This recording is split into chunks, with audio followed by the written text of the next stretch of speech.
Hi అందరికీ, అందరూ ఎలా ఉన్నారు? ఈరోజు మార్నింగ్ మా బ్రేక్ఫాస్ట్ విషయానికి వచ్చేస్తే వేడి వేడి ఎగ్ దోశ చేస్తున్నాను ఇక్కడ. మీరందరూ కూడా ఈరోజు మార్నింగ్ బ్రేక్ఫాస్ట్లోకి ఏం స్పెషల్ చేసుకున్నారు నాతో కామెంట్స్లో షేర్ చేసేసుకోండి. ఇది వచ్చేసి మల్టీగ్రెయిన్ దోశ బ్యాటర్తో ఎగ్ దోశ చేస్తున్నాను.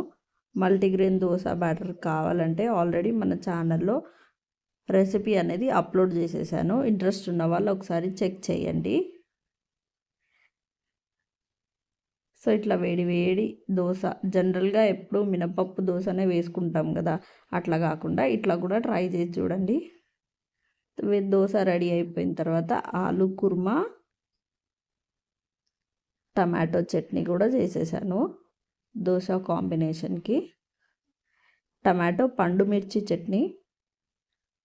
ఇది వచ్చేసి మా మార్నింగ్ బ్రేక్ఫాస్ట్. Please like